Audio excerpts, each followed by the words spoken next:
Tarde, todos bem? Estou aguardando aqui o professor Rodrigo entrar para nós iniciarmos a nossa live de hoje.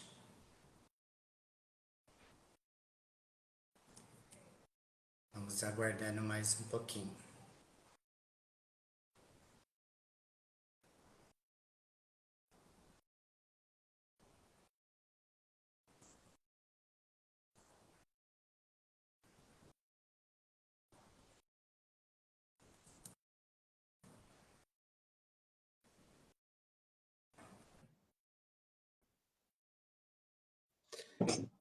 Olá, professor Rodrigo, Tudo tudo bem, professor bem?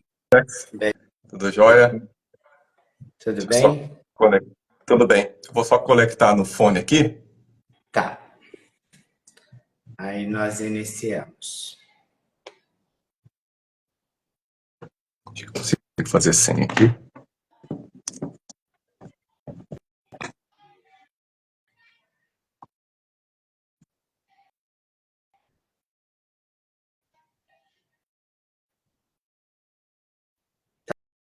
Tá me ouvindo? Eu acho que você ficou sem som, Rodrigo.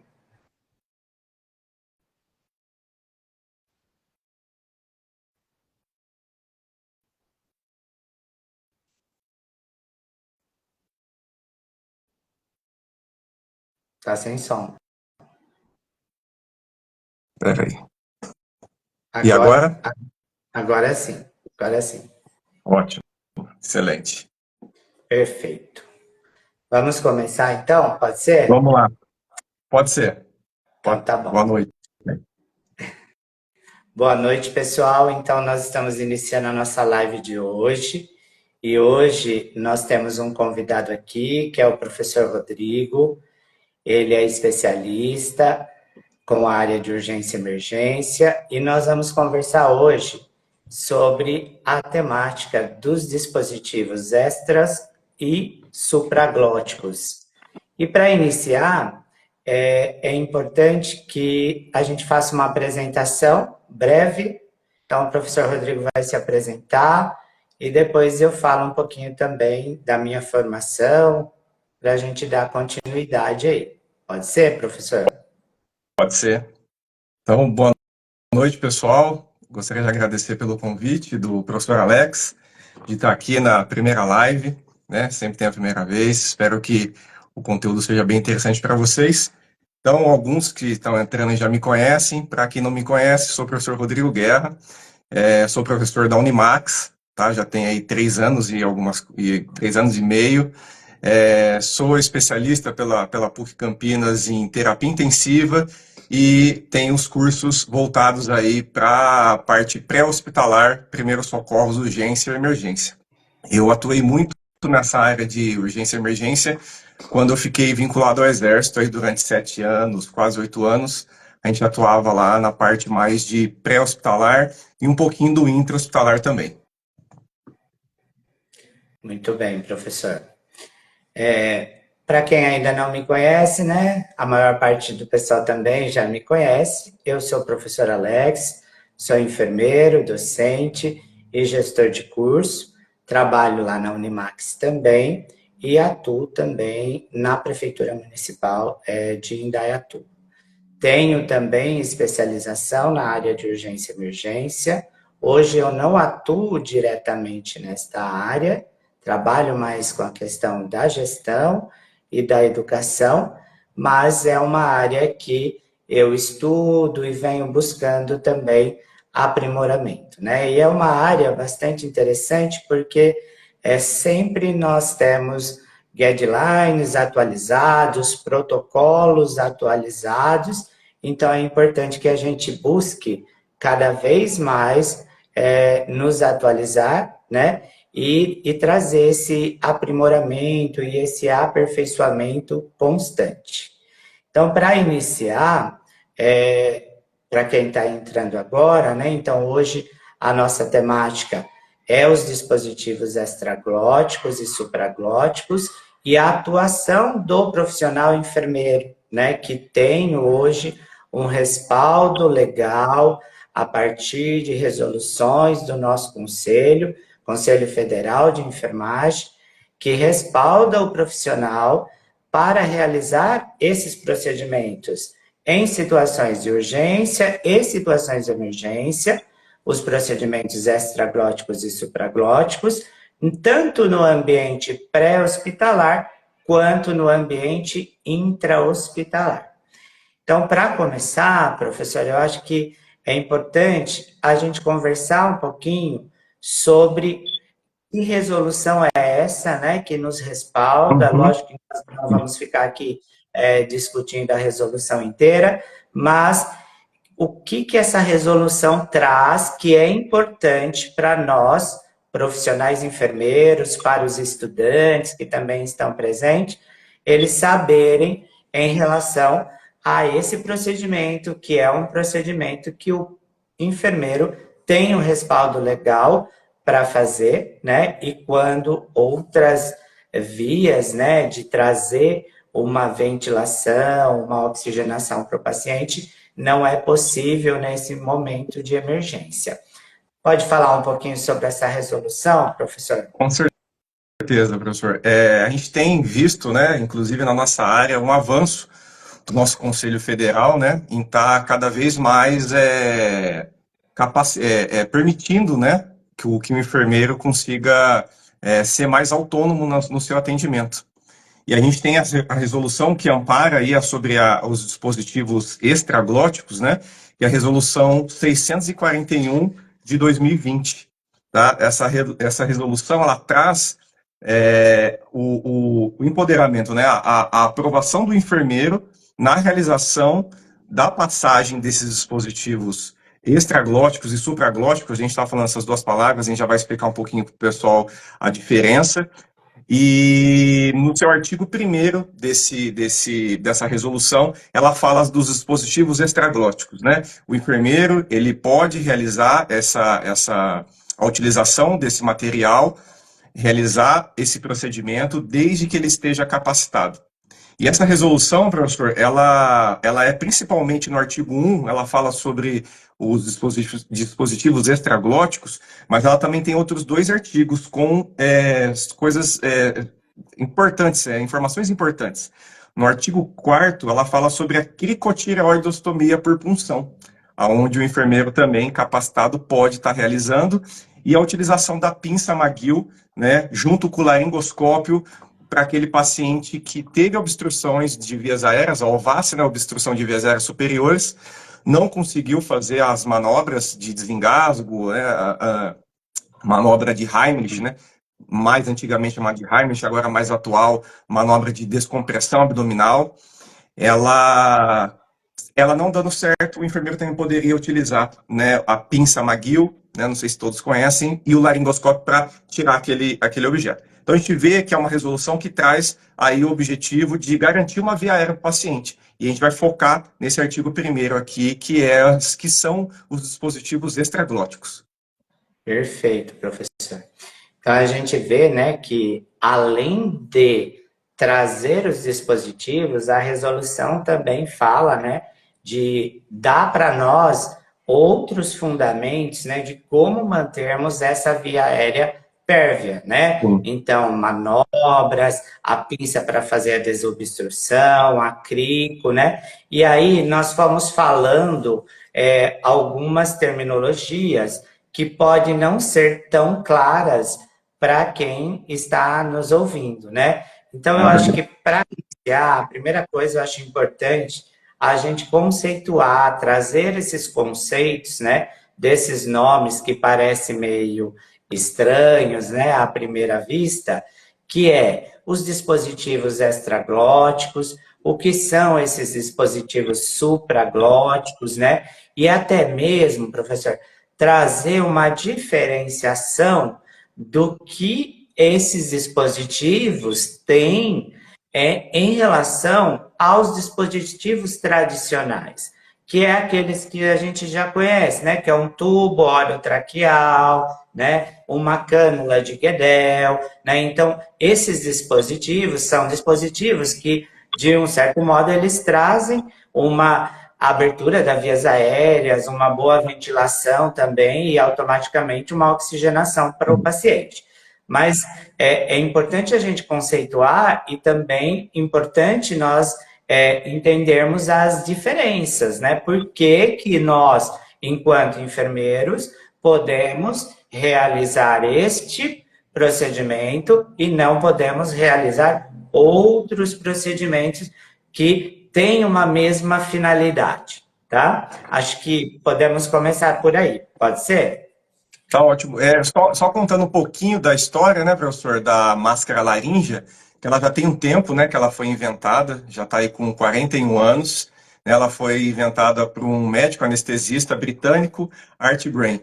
Ele trouxe estudos, né, ele se baseou em estudos anatômicos humanos para estar criando essa máscara laríngea, que a gente vai falar bastante sobre ela. Tá? Posso apresentar aqui, professor, a máscara para eles já? Pode sim. Então, nós temos aqui a máscara laríngea, tá? Ela consiste, então, pessoal, num tubo, tá certo? Que é unido a uma máscara elíptica, trazendo este formato aqui. E nessa máscara, ela tem aqui ela é insuflável, né? Ela é uma bolsa que você insufla, aonde eu vou estar demonstrando aqui para vocês. A gente tem aqui, né, o cuff, o balonete. A gente insufla, eu vou estar falando sobre os detalhes. E ela expande e veda a região que a gente vai comentar, tá? Esta é a máscara laríngea que a gente vai estar falando hoje sobre ela. Se a gente pegar, professor, basicamente todos os livros, né, que são dedicados a emergências, se a gente pegar o PHTLS, o ITLS, ATLS, a MLS, EMPACT, Medicina de Emergência, Manual de Medicina de Emergência, todos vão essencialmente abordar esse manejo das vias aéreas, que aí entra a máscara laríngea. Né? Todos vão ter ali o capítulo voltado, porque a gente sabe, né, que as vias aéreas, né, muito importante que elas estejam pérvias, que elas estejam liberadas, para que o paciente consiga, né, ter ali o mínimo de ventilação e conseguir sobreviver. Então, quando a gente fala de manejo de vias aéreas, a gente tem várias, né, formas de garantir uma via aérea para o paciente. Igual você comentou, a gente tem o tubo, né, o tubo orotraqueal, mas existem outros dispositivos. A gente sabe que o tubo orotraqueal e a gente sabe que a máscara laríngea já são considerados dispositivos de via aérea avançada. Mas quando a gente fala de manejo de vias aéreas, a gente pode pensar, inclusive, no AMBU, né? A bolsa máscara válvula, né? Onde a gente aperta e manda o ar sob pressão positiva. Se o paciente estiver ventilando, né, nesse tipo de dispositivo, ele não vai precisar desse. Mas a gente sabe que em algumas situações de urgência e emergência, o paciente não vai conseguir ventilar com esse dispositivo sob pressão, com a bolsa máscara válvula, mais conhecido como AMBU, e aí vai ter algumas opções. Uma delas é a máscara laríngea, e ela entra aí nas intubações difíceis, onde não consegue realizar a intubação, ou o enfermeiro no pré-hospitalar. A gente sabe que o enfermeiro tem uma autonomia muito grande no pré-hospitalar, e existem alguns estados que têm o suporte básico, né? Suporte avançado, isso a ambulância básica, a ambulância avançada. E alguns têm a ambulância básica, intermediária e avançada. Então, tanto no avançado quanto no intermediário, onde o enfermeiro está presente, ele tem autonomia para utilizar, né, se necessário, e saber quando utilizar, saber das vantagens e das desvantagens dessa máscara laríngea, né? Que a gente sabe que todo dispositivo ele tem as suas vantagens e desvantagens. A gente vai comentar um pouquinho aqui também sobre isso. Perfeito, professor. Então, só para ficar bem claro, o extraglótico é Sim. aquele, né? Sim, vamos lá. O extraglótico, então, o que acontece? A gente tem uma... Posso lá conceituar? Vamos lá. Então, o que acontece? O dispositivo extraglótico, extra, né, a parte externa, ele é classificado em dois subtipos, os supraglóticos e os retroglóticos.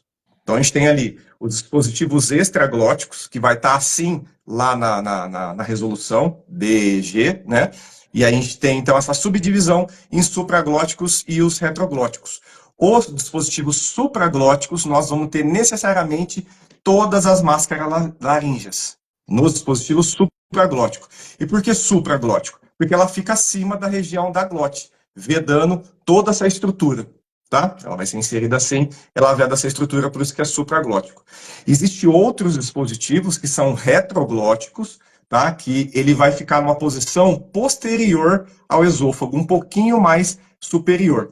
E aí, esses dispositivos retroglóticos, a gente tem o Combitube, a gente tem o EasyTube e o tubo laríngeo, tá? O Combitube, ele caiu um pouco em desuso por causa do preço e tal, o pessoal não utiliza mais, mas o tubo laríngeo e o EasyTube também. E esses dispositivos também o enfermeiro treinado pode estar utilizando, tá? Então, esses são os dispositivos extraglóticos, divididos aí em supraglóticos e retroglóticos. E lembrando, né, professor, que todos esses dispositivos, eles estão dentro da possibilidade dessa resolução para o enfermeiro realizar a passagem, né? E é lógico que a resolução, ela traz também a importância desse profissional enfermeiro estar qualificado, ter uma especialização na área de urgência e emergência, fazer cursos teóricos e práticos, com simulação do procedimento, aonde ele pode ser já preparado, né? Então, é lógico, né? Nós já sabemos disso, da importância de realizar todo o procedimento, que nós estamos seguros, qualificados e capacitados para que isso ocorra. E a resolução bem fala isso também, né, professora? Essa importância dos enfermeiros estarem buscando esse aprimoramento, essa qualificação. E uma coisa importante também é que, mesmo que ele não faça, é importante que ele refaça, né? E que os serviços tenham processo de revalidação. Porque, por exemplo, eu fiz um curso, não atuei, automaticamente nós ficamos, né, despreparados com aquilo, visto que a mudança é constante, né, professor? Os protocolos são sempre atualizados e nós perdemos também essa destreza, né, essa destreza manual. Nós vamos ganhar a partir do momento que a gente realizar, treinar, fazer, aplicar constantemente, né? Então, essa revalidação é importante que os serviços façam também, né? Uma revalidação teórica e também uma revalidação prática, muitas vezes a partir da própria simulação. Exatamente. E para a gente aprofundar um pouco mais nessa questão, professor, a gente, acho que já foi bem mencionado, né, a questão desses dispositivos, mas pensando no extraglótico e pensando no supraglótico, qual é o dispositivo hoje, né, de um e de outro, qual o dispositivo mais atual e mais em uso que a gente tem, e por que que esses dispositivos são dispositivos que estão hoje no mercado sendo utilizados, né? E na nossa prática profissional também sendo utilizados com maestria, né? E são os que têm a primeira escolha aí. Por que que isso acontece? Então, o que você falou, professor, foi bem interessante, que a resolução ela prevê, né, o treinamento teórico e prático, né? Então, realmente, essas revalidações elas são importantíssimas para que o enfermeiro não vai perder a mão naquele procedimento, né? Agora, quando a gente fala de dispositivos supraglóticos, né, especificamente as máscaras laríngea, a gente tem um mundo de dispositivos. E por isso que é importante a gente sempre estar se atualizando, né, e buscando e vendo, né, todos os protocolos que são renovados, que são revalidados, as resoluções que elas acabam acontecendo e novos estudos, né, estudos científicos que mostram a utilização, o benefício ou a mudança naquela utilização, porque o estudo comprova isso, né? A gente sabe o que é certo hoje não é certo amanhã e a gente sempre tem que estar se atualizando. Então, quando a gente fala de dispositivos supraglóticos, a gente tem as máscaras laríngeas e a gente pode começar com essa, que é a máscara laríngea Classic, que é a máscara laríngea que ela é descartável, tá bom? Essa máscara laríngea aqui, ela é descartável, depende da marca, ela tem a sua nomenclatura, tá? Algumas têm a Classic, que ela pode ser reutilizada, e a Unique, que é descartável, tá? A gente vai ter a mesma estrutura da máscara, mas a gente vai ter uma que pode ser descartável, outra não. E essas são as primeiras, né? A gente tem outras máscaras laríngeas, que são, a gente tem a flexível, tá? Que ela tem um tubo um pouco mais flexível, diferente desse, onde ele tem um tubo aramado, não sei se o pessoal já viu algum tubo orotraqueal aramado, ela consegue se moldar, você deixa, ela fica com a memória naquela posição, né? A gente tem a máscara ProSil, a máscara laríngea, que não é essa aqui. A diferença da ProSil, professor, ela vai ter uma outra via, um outro tubo, que é para fazer a desinsuflação gástrica. É para a gente passar uma sonda e drenar o conteúdo daquele estômago. E aí que entra, né, o conhecimento, o treinamento do enfermeiro. Porque a máscara laríngea, diferente do tubo orotraqueal, ela não impede broncoaspiração. Né? Então, essa é uma avaliação inicial do profissional, né? Se ele tiver ali no suporte intermediário, de tentar passar, ou ela entra também como segunda opção quando não há a possibilidade de passar o tubo orotraqueal. E no intra-hospitalar, se a gente for ver ali no centro cirúrgico, ela também é muito utilizada. A gente tem relatos em estudos, professores, comparativos, que falam que a utilização da máscara laríngea nesses pacientes foi muito menos incomodou muito menos, foi muito menos desconfortável do que o tubo orotraqueal. Né? Então, existe um trauma menor, tá? E existe também um conforto melhor para o paciente em alguns tipos de procedimento. Lembrando que quando o enfermeiro for fazer esse tipo de procedimento, o paciente vai estar ali, né, em PCR, sem estímulo nenhum, para ser passado a máscara laríngea. Tá? A gente tem a máscara laríngea Supreme, que também é uma das mais novas, que também tem a via gástrica, tá? Onde a gente pode passar uma sonda e aspirar. E uma muito importante, que é a Protector, que ela, professor, a gente consegue utilizar a máscara laríngea e depois, por dentro dessa máscara laríngea, a gente consegue passar, né, no caso do profissional médico, ele pode entubar o paciente pela máscara laríngea. Ele retira a máscara laríngea e aí fica o tubo lá. Então, hoje em dia, são essas as máscaras que a gente tem no mercado. Mas todas partem desse princípio aqui, tá? Inclusive, como utilizar, né? No treinamento, né? Que o enfermeiro na capacitação vai ser falado, ela tem tamanho, tá, professor? De 1 a 5, e aí ela tem a quantidade de ml, dificilmente vocês vão conseguir ver, mas está tudo escrito aqui, ó. 40 ml é o necessário para a gente conseguir insuflar, tá, a máscara laríngea número 5. Existe uma regrinha que o pessoal faz, professor, que acaba não precisa ser utilizada porque sempre vai estar aqui, né? Mas o pessoal pega a máscara, o número da máscara, faz menos 1 e soma com mais 10. E aí você tem, então, 5 menos 1, 4, mais 10, 40, vai ser a quantidade de ar que você vai colocar aqui. E isso, pessoal, a gente está falando de ar, né? Porque nós estamos falando de procedimentos feitos aqui em solo, né? Se a gente for falar aí de procedimentos feitos por enfermeiros também em UTIs de transporte aéreo, a gente não pode utilizar ar nesses dispositivos, tá bom? Só uma... Bem mencionado, professor. E aí, então, a gente viu, né? O professor trouxe aqui para nós várias possibilidades, né? Várias marcas que modificam um pouquinho, mas que têm praticamente a mesma finalidade, né?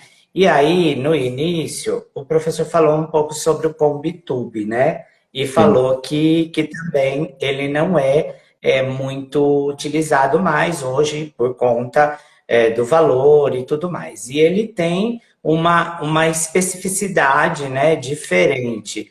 E hoje, professor, a gente tem alguma coisa assim um pouco mais acessível, que tem praticamente a mesma função do Combitube que nós tínhamos aí no passado, né, e que também previne, né, uma aspiração, né, uma, uma broncoaspiração aí para o paciente e tal? Sim. O Combitube, né, as opções que ficaram para a substituição do Combitube é o próprio tubo laríngeo ou King LTE ou King LTE Airway. Né? Eles são dispositivos que eles conseguem ficar numa região um pouco mais abaixo, mas é importante dizer isso porque mesmo o retroglótico, o Combitube, né, e o supraglótico, as máscaras laríngeas, elas não vão ficar lá, né, na traqueia do paciente. Né, ela não vai ficar naquela região. Então, por isso que elas não impedem broncoaspiração. Né? Mas você tendo um dispositivo que existe a possibilidade que ele permita, né, que você consiga fazer aspiração, aí você evita esse tipo de broncoaspiração. Mas todos os extraglóticos, professor, eles não têm uma vedação, tá, da via pulmonar por completo, 100%. Perfeito, professor. E aí, pensando então, né, que a gente precisa buscar os dispositivos melhores, mais atuais que nós temos, mas, além disso, nós precisamos pensar na segurança do nosso paciente, né? O que esses dispositivos, eles trazem de segurança para o nosso paciente.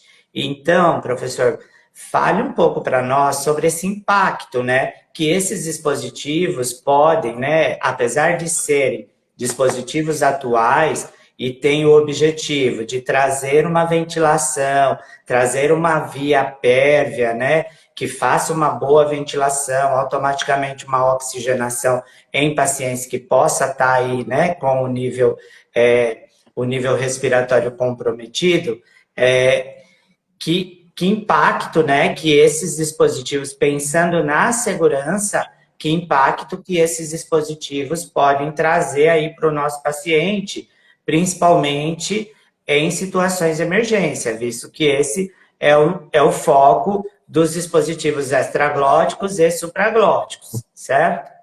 Certo. A gente pode estar trazendo aqui, então, as vantagens, né, da utilização da máscara laríngea, né?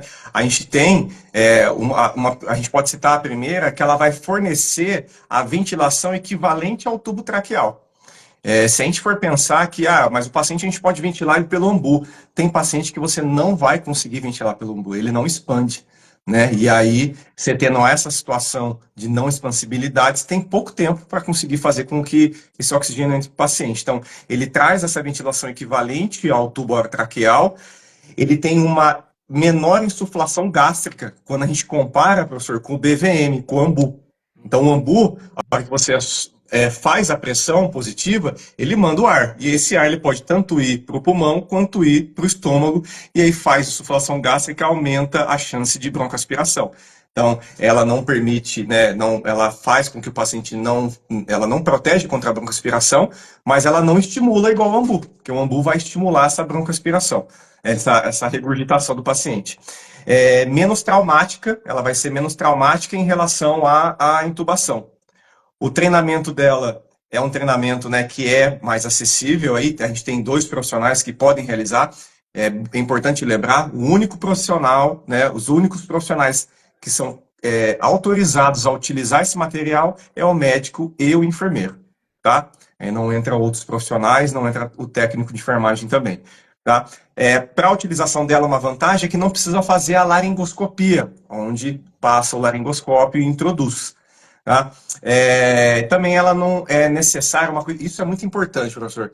Para fazer intubação orotraqueal com tubo convencional, precisa parar a reanimação, a compressão torácica do paciente. Com a utilização da máscara laríngea, você consegue garantir essa via aérea sem a interrupção da massagem cardíaca, da compressão cardíaca. Então, essas são as maiores vantagens aí da utilização da máscara laríngea. Excelente, professor. A gente já viu que é extremamente importante a qualificação, o aprimoramento constante, a busca por guidelines atualizados, protocolos, né? E a atuação do enfermeiro em serviços de urgência e emergência, eles são pautados principalmente nos protocolos e mantendo esses protocolos atualizados. Então, isso também é uma habilidade para o profissional enfermeiro.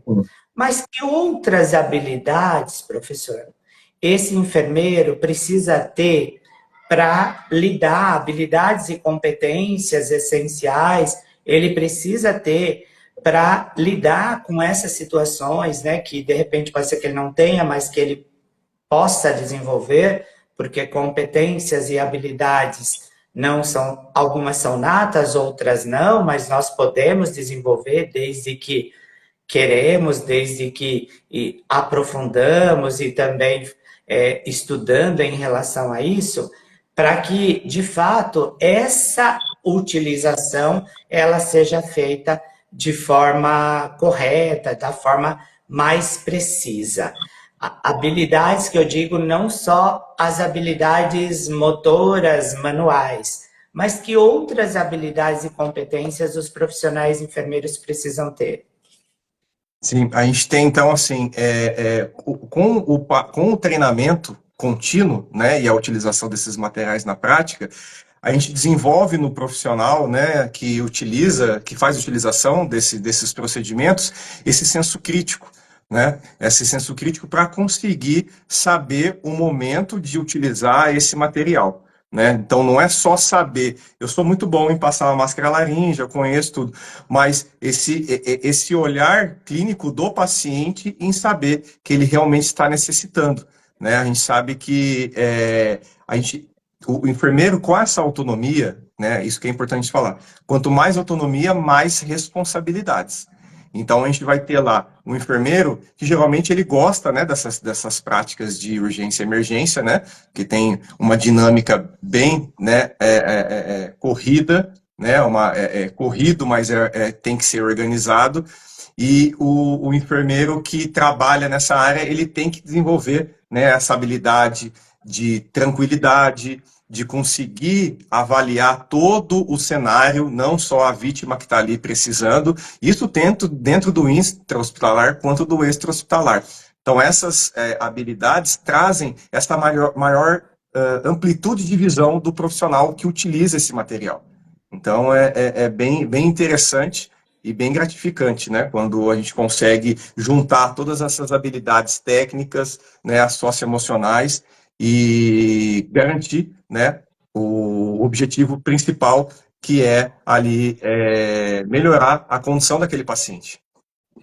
Eu chamaria aqui a atenção, professor, como já mencionado, pela importância de um exame físico detalhado, né, de uma investigação aprofundada, que faz parte da função do profissional enfermeiro, dessa avaliação, né, e, lógico, o nível, né, de comprometimento que essa via, que pode ser uma via aérea que esteja agora obstruída, esteja causando, e uma tomada de decisão assertiva, decisiva e também rápida e eficiente, com o objetivo de resolver, né? Mas, além disso, não só a avaliação, cabe aqui também o momento de identificar diagnósticos precisos desse paciente, né? Como uma respiração prejudicada, né? Um padrão Sim. respiratório ineficaz. É lógico que nesse momento eu não consigo identificar uma troca de gases prejudicada, porque eu estou ali no extra-hospitalar, na maioria das vezes, né? No intra, eu já tenho um recurso maior para identificar se tem uma troca prejudicada ali a nível alveolar, porque eu já tenho uma gasometria para me auxiliar nisso, né? É lógico que essa tomada de decisão, ela vem em primeiro momento, antes até das análises dos gases arteriais, né? E aí, lógico, identificando esses diagnósticos, a gente consiga tomar decisões e fazer intervenções assertivas e precisas ali nesse momento. Então, meu alerta aqui é para importância novamente do processo de enfermagem, né? O quanto nós, enquanto profissionais enfermeiros, atuamos pautado num processo de enfermagem que intuitivamente ele existe em todos os momentos, né? Aonde tem serviço de enfermagem, existe processo de enfermagem. E no pré-hospitalar tem serviço de enfermagem, no intra-hospitalar tem serviço de enfermagem. E aí, indo nesta linha, né, também é importante que nós estejamos apoiados por protocolos e que não basta ter protocolos, né, porque aqui a gente precisa de uma síntese, de um raciocínio crítico e clínico rápido, né, mas que, além de protocolo, nós tenhamos atitude, nós tenhamos tomada de decisão assertiva, né? Seguimos sim uma padronização, porque a nossa função ela é pautada numa ciência, né? Não é algo intuitivo, não é algo empírico, nós fazemos os procedimentos a partir de uma ciência que explica, né, o porquê que tem que ser feito dessa forma e não é feito de outra forma, né?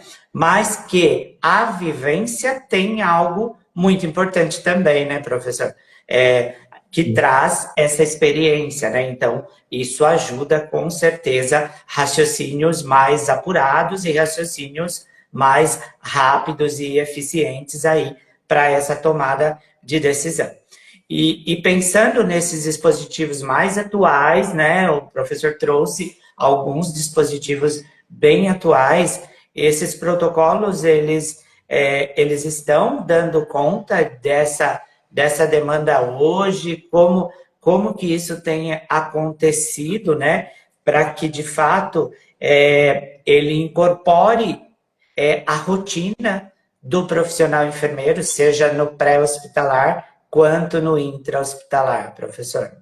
Tá, não é triste, mas eu acredito que dá para a gente ver como oportunidade, professor. Numa breve busca na base de dados, Lilacs, Cielo, sobre trabalhos, né, artigos falando sobre a utilização de máscara laríngea pelo profissional enfermeiro, a gente tem ali, geralmente, como consideração final, que o enfermeiro ele precisa dessa capacitação, porque a grande maioria não tem todas essas habilidades que a gente comentou aqui, o enfermeiro não tem. Né? Então a gente começa a ver que há uma fragilidade de profissionais com esse conhecimento, isso numa breve busca, né? Que a gente consegue ver. Então a gente vê profissionais, uma fragilidade nas potencialidades, nas inserções desses tipos de materiais pelo profissional enfermeiro. E quando a gente tem pouco profissional capacitado, né, para conseguir realizar, a gente tem uma defasagem nos protocolos. Então a gente começa a gente tem menos profissional atuando, a gente sabe que o protocolo ele é baseado, né, na vivência, nas ocorrências, e a gente vê que quando o profissional não atua nessa área, ele acaba o protocolo acaba deixando de ser renovado ou até mesmo desistir, porque infelizmente a gente não tem profissionais suficientemente capacitados nisso. Né? Mas a gente tem aí alguns estados que estão bem avançados nisso. Infelizmente não é no Brasil todo, mas aí na Ceará tem bastante, eles têm protocolos muito interessantes, baseados em checklist, né? Porque o checklist ele é muito importante, inclusive no pré-hospitalar e também no intra-hospitalar na hora de urgência, para você conseguir realizar aquele procedimento rápido e sem pular nenhuma etapa. Mas a gente está precisando, professor, de enfermeiros capacitados para a gente conseguir, inclusive, melhorar e sempre avançar nos protocolos e ir conseguindo garantir mais autonomia para o enfermeiro. Excelente. Professor, a gente já está caminhando aqui para a nossa finalização, mas Sim. antes disso, eu acho que é importante a gente discutir sobre um papel muito importante que o enfermeiro tem, que é o papel de educador. Seja ele, né, com a educação direto com o paciente, direto com o familiar, né? É lógico que essas situações são situações que, na maioria das vezes, o nosso paciente, ele não vai estar verbalizando, né? Na maioria, todas as vezes, na realidade, ele não vai estar verbalizando. Sim. Mas, mesmo assim, pensando nas considerações éticas e também nas considerações, né, legais da nossa profissão, é importante que nós, enquanto enfermeiros, educamos, né, o familiar, né, nesse caso, que seria diretamente o familiar, e pensando assim, em trazer um respaldo. É lógico que a nossa resolução nos respalda, mas trazendo um respaldo para nós, enquanto profissionais enfermeiros, como que essas questões éticas podem, né? Como que a gente pode deixar aqui uma mensagem, né, de alerta para as pessoas que, mesmo se qualificando, tal, o que eles precisam se atentar enquanto questão ética e questão legal dos procedimentos, né, dos dispositivos extras e supraglóticos, professor. Sim, o enfermeiro, então, ele deve considerar, né, essas responsabilidades éticas em garantir, né, a competência técnica, que é o que ele já falou do conhecimento, e legalmente, né, é essencial, professor, seguir os protocolos estabelecidos, né, os protocolos que estão estabelecidos e está documentando tudo isso, né, que foi feito cuidadosamente com o nosso respaldo, que é, né, a nossa evolução, né, que é onde o enfermeiro ele coloca todos os procedimentos que foram realizados detalhadamente, e isso é o nosso respaldo, né? A gente sabe que a gente ainda tem muitos profissionais que pecam, né, nisso, e a gente tem que ter a sistematização aplicada de forma completa, mesmo no intra, mesmo no pré-hospitalar, para garantir esse respaldo juntamente, né, com os protocolos estabelecidos e as políticas, né, de instituição, de diretrizes nacionais para o uso desses dispositivos extraglóticos, né? E sempre pensando que isso, professor, é o que você falou, o paciente está ali inconsciente, né? E tudo isso vai trazer, né, vai assegurar e que o paciente receba o cuidado adequado, né? E respeitando todos os benefícios aí, todos os benefícios que tem que ser trazido para o paciente, sem causar mais dano, né? Então a gente tem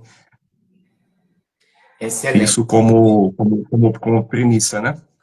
Perfeito, professor. Nós já estamos, então, encerrando, e eu gostaria aqui de mencionar, né, que nós vamos, aqui enquanto Educali, nós vamos abrir uma campanha também para este curso, né? Nós estamos abrindo as campanhas semanais, e nós estamos ainda com a campanha da punção intraóssea e vigente. Nós ainda não tivemos o sorteio, e agora nós vamos abrir a campanha para esse novo curso dos dispositivos extraglóticos e supraglóticos, que vai acontecer aqui em Dayatuba e também na unidade de Jaguariúna, né? Então, eu gostaria, para a gente finalizar, professor, eu queria agradecer, né, a Uhum. participação, o tempo dedicado, né? E eu tenho certeza que os alunos que tiveram presente, os enfermeiros, eles com certeza aprenderam, né, algo diferente hoje, né? Eles saíram daqui com uma ferramenta a mais, né? Eu acho que foi uma live bastante produtiva, né? E trazer, né, dedicar esse tempo, e você que quer entender um pouco mais, no curso nós vamos aprofundar tudo isso, né? Nós vamos trazer tudo isso de uma maneira muito mais aprofundada, né? Trazendo um pouco também da fisiologia, né? Da anatomia respiratória, para que a gente compreenda de um modo mais fisiopatológico como isso acontece na prática, como esses dispositivos agem, né? Então, hoje foi um pequeno spoiler aqui, né? Mas nós temos o curso, que é um curso do dia todo, onde nós vamos ter momentos teóricos, nós vamos ter simulação e também vamos ter momento prático para que os participantes possam treinar, né, colocar os dispositivos, né, fazer as introduções corretas, lógico, mediante aos monitores, né, que são os professores que estarão presentes. Então, essa campanha nós vamos lançar na segunda-feira, tá? Então, a partir de segunda-feira, nós vamos lançar a campanha. observem aí no nosso Insta. A campanha, ela contempla, normalmente a gente coloca embaixo, né, no descritivo, as orientações. Então, é necessário que vocês marquem 5 coleguinhas, que compartilhem a arte da nossa campanha no Insta de vocês e que também façam um comentário nessa mesma postagem. Então, seguindo as regras da campanha, vocês vão participar do sorteio. Esse sorteio ele vai acontecer meados do dia 10 de setembro, tá?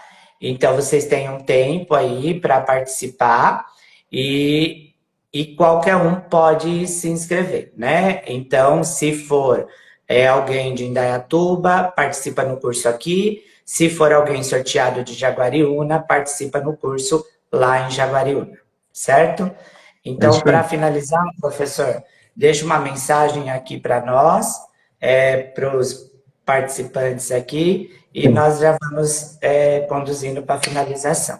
Tá. Queria só que, assim, parabenizar o grupo Educali, e se os participantes, os alunos prestarem atenção, os cursos que estão sendo fornecidos são cursos que vão agregar totalmente a autonomia do enfermeiro, né, professor? Então, você, aluno em formação ou já formado, eu acho que vale a pena você dar uma olhada, porque são cursos que estão integrando uma gama de conhecimentos que vai fazer o profissional ali ser um profissional muito bem reconhecido, tá? No mercado, e é o que a gente falou, são a minoria dos profissionais hoje no mercado tem essa capacitação. E através aqui do Instituto vocês conseguem ter, né, essa capacitação desses procedimentos que hoje em dia, né, se a gente pegar todo esse conjunto, nossa, vai formar aí um super enfermeiro, né? Vai ser um enfermeiro bem diferenciado, eu garanto para vocês, no mercado de trabalho. Então, busquem o conhecimento, pessoal, não parem de estudar, se capacitem para que vocês sejam excelentes profissionais de saúde e trabalhando junto com a gente aí num futuro muito próximo. Agradeço aí o convite. Perfeito. Só para finalizar agora, pessoal, eu quero deixar um recado para os alunos em especial, né? A importância dos alunos aproveitarem tudo que eles conseguirem nesse momento acadêmico, né? De aprofundar, porque como o professor falou, esse vai ser o diferencial e é o mercado que vai fazer essa seleção. Então, um enfermeiro que sai já da graduação com um curso que é um curso de extensão, mas que traz uma capacitação, com certeza ele já tem um pontinho a mais num processo seletivo, né? Então aproveite todas as oportunidades. Não só o que o Instituto Educali oferece, né, enquanto cursos, né? Mas também aproveitem as oportunidades que a própria instituição de ensino que vocês estão oferece.